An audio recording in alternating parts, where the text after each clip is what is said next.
오늘 제가 설명드린 목차는 다음과 같은데요. 이제 건물 부문에서 이제 난방 탈탄소가 왜 중요한지에 대해서 간략히 설명을 드리고, 또 난방 탈탄소 기술 중에 히트펌프가 왜 핵심 기술로 얘기가 되는지, 정말 탄소 배출이 줄어드는 것인지 한번 살펴보고, 또 글로벌 히트펌프 보급과 정책 동향에 대해서 차례대로 말씀드리겠습니다.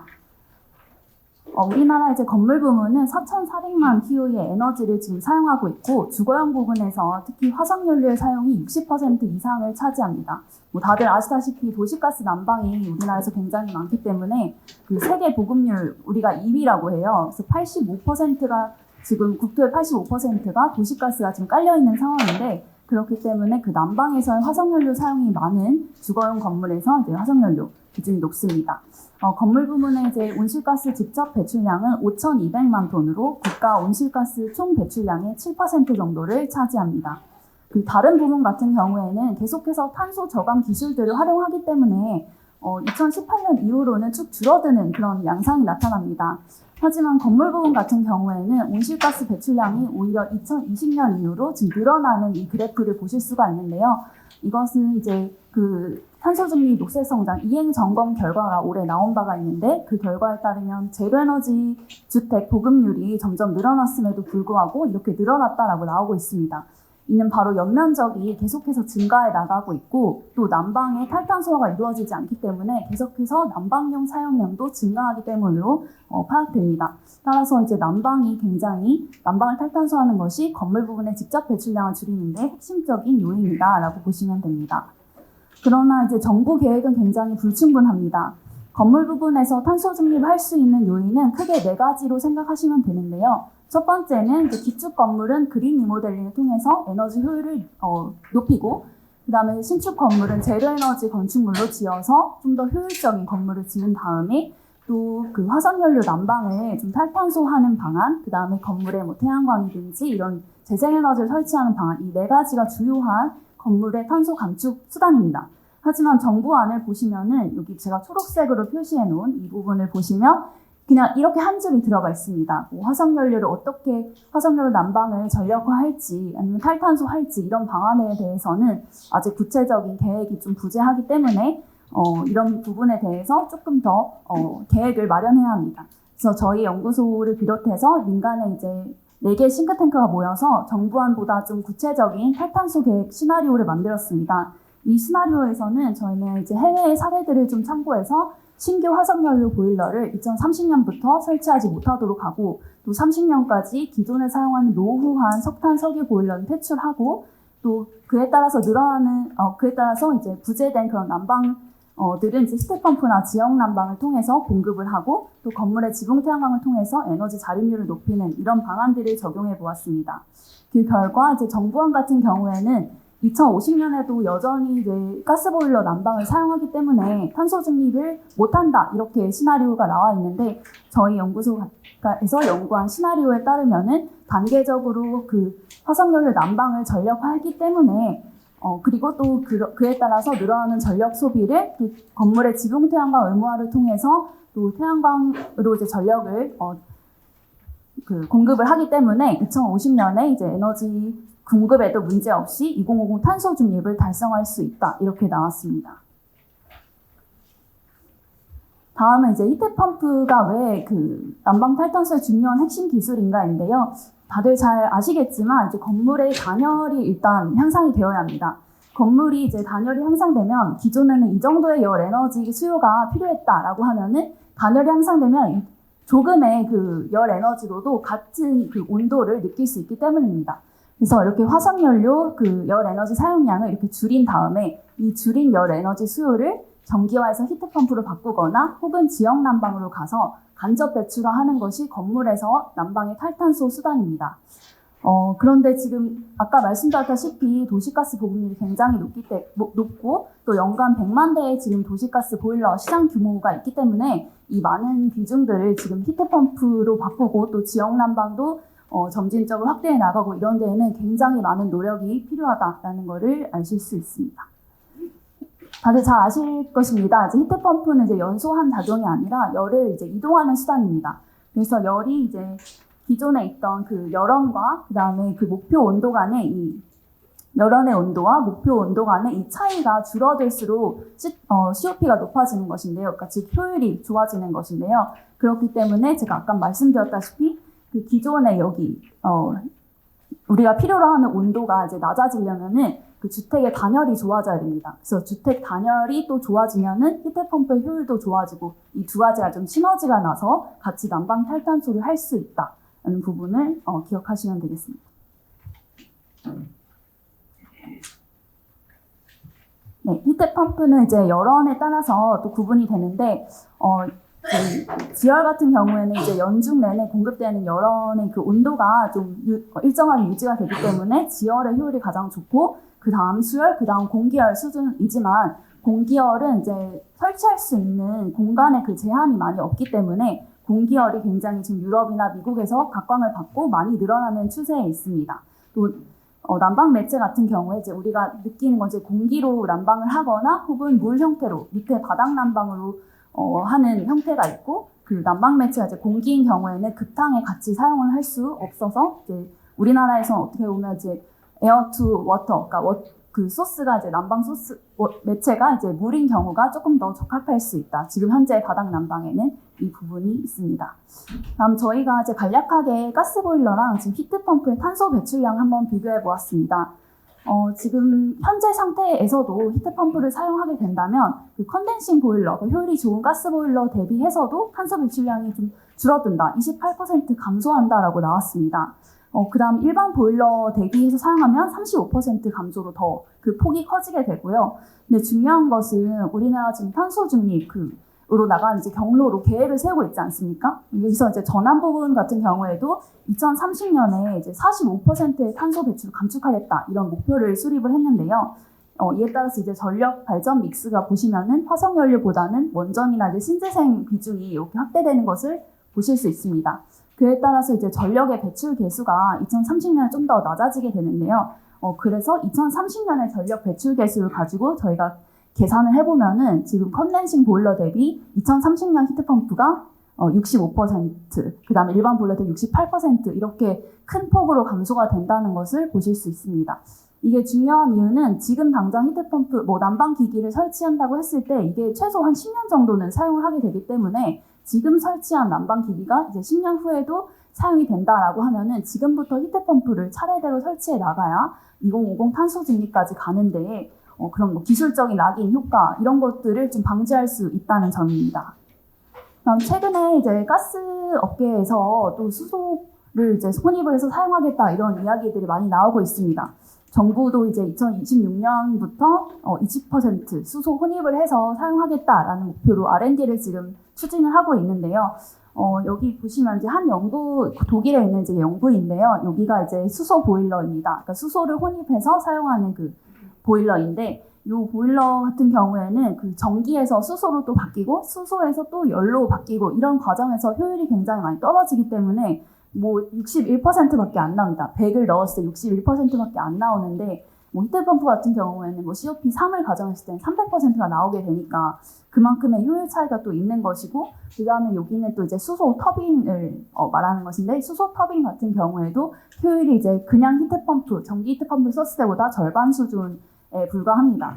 그래서 이게 이런 것들 이제 다 재생에너지로 공급을 한다라고 했을 때, 수소를 활용해서 같은 양의 난방 에너지를 얻기 위해서 히트펌프 대비 최대 4배 정도까지의 그 재생에너지 설비가 필요하다라는 것이니까 굉장히 히트펌프가 조금 더 우선시 되어서 난방 탈탄소 수단으로 사용이 되어야지 이제 수소를 좀 더 우선시 하기에는 좀 경제성이나 이런 효율성 측면에서 좀 떨어지는 측면이 있다라는 부분을 말씀드리고 싶습니다.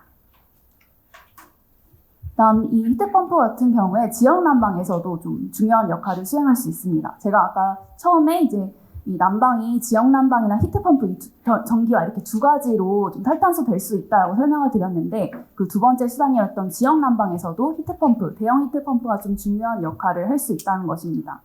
지역 난방에서 탈탄소를 하려면 지금은 거의 가스가 97%를 지금 차지하고 있는 상황인데, 이것을 이제 재생열이나 아니면 미활용열, 데이터 센터의 폐열이라든지 산업공전에서 발생한 폐열이라든지 이런 것들을 좀 활용을 해서 탈탄소화할 수가 있는데, 이 열들은 사실 조금 저온입니다. 그래서 이 저온을 사용하기 위해서는 그 저온의 열을 좀 끌어올려줄 수 있는 대형 히트펌프가 들어와야 그 지역 난방에서도 이 재생에너지를 통합해서 사용할 수 있게 되는 것입니다.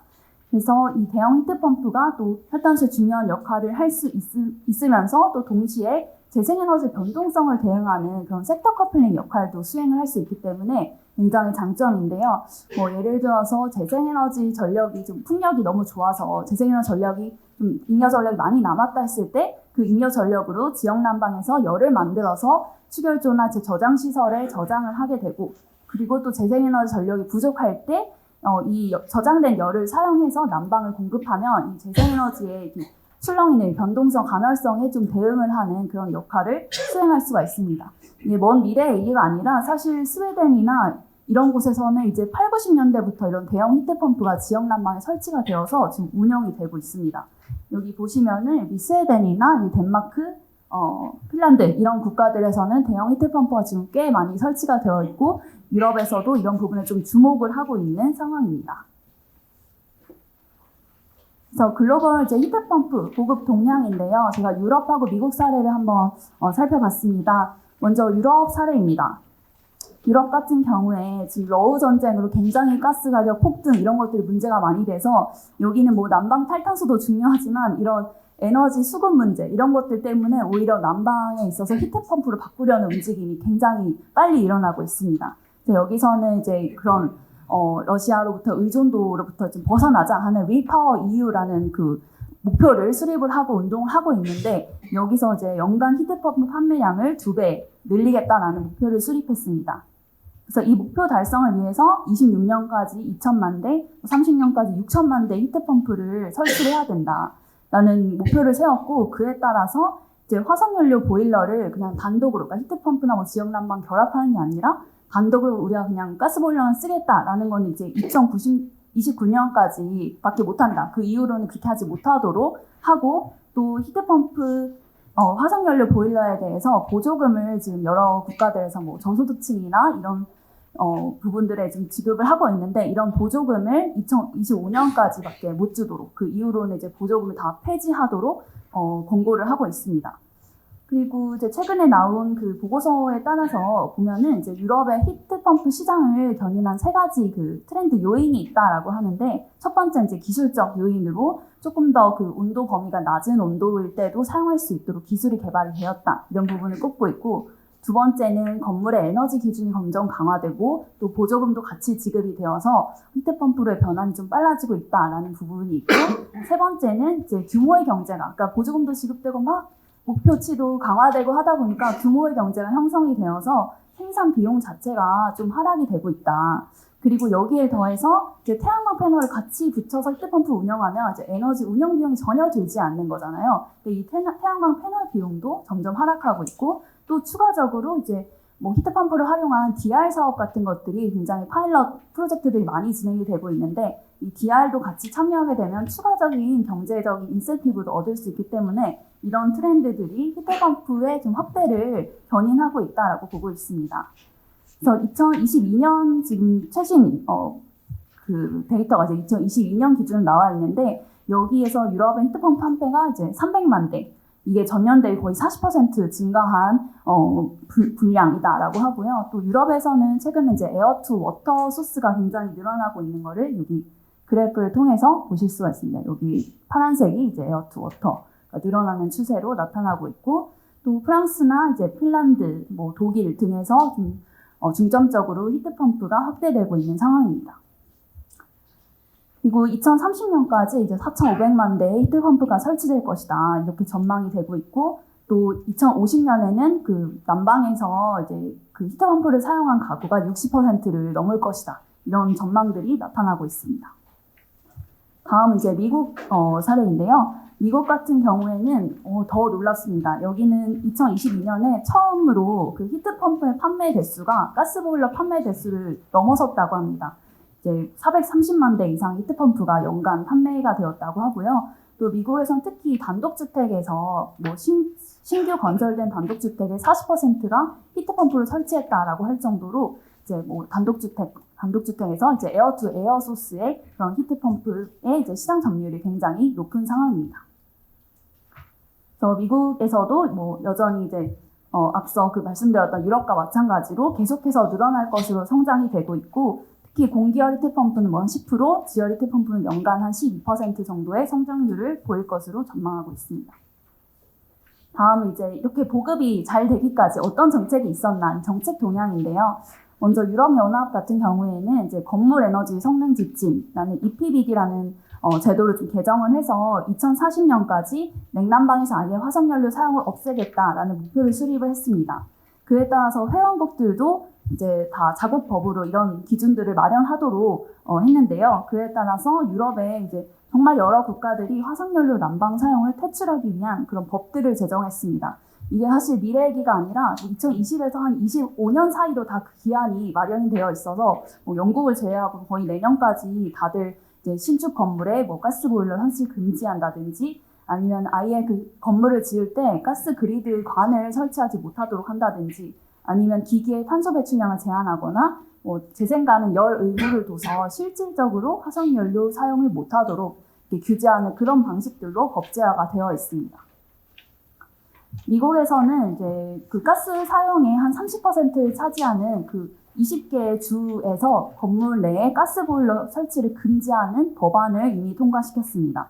여기도 뭐 주별로, 주 안에서 또 카운티별로 굉장히 좀 세분화가 되어 있는데, 여기도 마찬가지로 신축 건물에 가스관 설치를 금지한다든지, 아니면 히트펌프 설치를 오히려 의무화한다든지, 이런 방식을 활용해서 이제 가스 보일러 설치, 화석연료 보일러를 이제 좀 퇴출시키려는 그런 움직임들이 있습니다.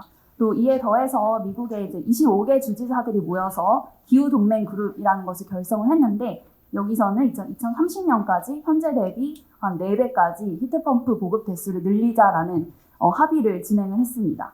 또 여기서 또 특이한 것은 이제 Just 40 이니셔티브라고 해서 좀 저소득층의 이 혜택의 40%가 이제 저소득층한테 좀 가게 해서, 왜냐면 저소득층일수록 사실 좀 더 화석연료를 사용하게 될 가능성이 높기 때문에 이 부분을 조금 더 같이 가려고 이렇게 할당을 했다라는 부분이 좀 인상적이었습니다. 다음은 이제 히트펌프를 또 지원하기 위한 제도입니다. 앞서서는 이제 좀 규제 측면이었다면 여기는 이제 당근 측면인 거죠. 그래서 유럽연합 같은 경우에는 이제 아까 리파워 이후로 이제 러시아로부터 우리가 의존하지 말자 이런 움직임이 있다라고 말씀드렸는데, 이에 따라서 EU 전역의 히트펌프 총 투자액을 이제 2배 가량 증가를 했습니다. 또 뿐만 아니라 여기도 마찬가지로 여기는 이제 ETS 그 대출권 거래제 2로 이제 그 수송하고 건물 부분도 포함을 해서 지금 시행을 할 예정인데요. 거기서 나온 수익을 활용을 해서 그 취약 가구나 뭐 작은 주택의 그 냉난방 탈탄소에 좀 사회 기후 기금을 주겠다라는 목표도 발표를 했고요. 또 이후에 이제 범유럽적 그냥 히트펌프 보급 사업으로 이후에 이제 히트펌프 액션 플랜이라는 것도 올해 말부터 이제 마련해서 본격 시행할 예정입니다. 또 국가별로도 이제 개별 가구가 뭐 공기열이나 지열 히트펌프를 구입할 때 여러 가지 보조금을 주는 제도들이 굉장히 많이 마련되어 있는데, 많게는 뭐 우리나라 돈으로 이제 1,000만 원 정도 수준까지 지원을 해주고 있는 상황입니다. 미국도 이제 IRA의 일환으로 지금 히트펌프에 대해서 지원이 이루어지고 있는데, 세액공제, 그러니까 미국은 굉장히 세액공제 제도를 잘 활용하는데 태양광과 이제 가정용 히트펌프에 대해서 세액공제를 주고 있고, 또 플러스로 이제 보조금 같은 형태 이제 리베이트도 같이 제공을 하고 있는 상황입니다. 또 각종 주에서 이제 IRA 혜택을 받고 그에 더해서 주별 혜택까지 또 받을 수가 있는데요. 이제 뭐 뉴욕이나 캘리포니아 이런 데들을 보면은 여기도 마찬가지로 공기열이나 뭐 지열 히트펌프를 설치했을 때 어느 정도 이제 지원을 해주는 그런 제도들을 운영하고 있습니다. 그래서 이러한 그 해외 사례들을 봤을 때 지금 우리나라를 돌이켜보면은 우리나라 같은 경우에 지금 신재생 에너지원으로 공기열 히트펌프를 인정하지 않고 있기 때문에 그 부분이 조금 히트펌프 보급 확산에 좀 많이 장애 요인으로 작용하고 있습니다. 지열이나 수열은 인정하고 있지만 공기열이 소외됨으로써 어떤 그 신재생 에너지 설치 기금 지원이나 이런 것들에서 전혀 배제가 되고 있기 때문에 앞서서 이제 공기열 히트펌프가 설치할 수 있는 가능성이 더 높기 때문에 그 유럽이나 미국에서도 공기열을 중심으로 지금 확대가 빠르게 되고 있는 것을 보았는데요. 우리나라도 이런 부분을 좀 더 손볼 필요가 있고, 또 히트펌프를 사용하게 되면은 전력 사용량이 또 그만큼 증가하게 되는 것이기 때문에 기존에 우리가 사용하고 있던 전력에다가 더 더해지게 되면은 누진 구간 이제 최고 3단계 구간을 좀 넘게 되는 측면이 있습니다. 이런 경우에는 이제 도시가스 난방보다 에너지 요금이 더 비싸질 수가 있어서 이 누진제를 어떻게 히트펌프에 적용하지 않는 방안으로 좀 더 추가적인 제도 개선이 필요하고요. 또 마지막으로 이제 탄소 중립에서 재생에너지 그 전력에 대해서는 목표치가 확실히 마련이 되어 있고 그에 따라 추진을 하고 있는데 재생에너지 열을 어떻게 쓸 것인가 그에 대한 목표치는 지금 계획이 마련되어 있지 않아서 재생열에 대해서도 조금 더 관심을 가질 필요가 있겠습니다. 그래서 저희가 이제 K맵 연구에서 봤을 때 2050년까지 200만 대 이상의 히트펌프가 필요하다라고 저희가 연구를 진행한 바 있는데요. 이 많은 히트펌프를 어떻게 보급을 할 것인가 그 계획을 조금 마련해야 될 타이밍이지 않나 생각이 듭니다. 또 특히 지금 도시가스가 85% 공급됐다고 했지만 그 외의 지역에도 계속해서 공급을 확대해 나가려는 그 움직임이 있고 그게 그 정보 보조금으로 다 나가게 됩니다. 그래서 그러한 그 미공급 지역의 도시가스를 좀 확대하기보다는 히트펌프를 좀 더 확대하려는 방식으로 정부 정책을 조금 변형해야 되지 않나 생각이 들고 또 새로 지어지는 신축이나 재건축 주택들의 히트펌프 조급을 좀 확대하려는 그런 중심의 계획을 수립을 해야 하겠습니다. 또 규제 측면에서는 이제 아예 우리도 건물에 제로에너지 빌딩 기준에 재생열 자립률을 또 추가한다든지 아니면은 진짜 우리나라도 가스보일러 설치 금지 기한을 설정하는 그런 시장에 좀 시그널을 줄 수 있는 그런 규제 목표가 필요하다라고 생각이 들고 또 공기열 히트펌프의 재생에너지 인정과 더불어서 이제 국내에는 또 공동주택 중심으로 주거가 형성이 되어 있기 때문에 공동주택에서도 적용할 수 있는 여러 가지 지금 기술들이 해외에서는 지금 개발이 되고 있는데 이런 기술들을 좀 우리나라에서도 상용화할 수 있도록 R&D를 지원할 필요가 있겠습니다. 네, 이상 발표 들어주셔서 감사합니다.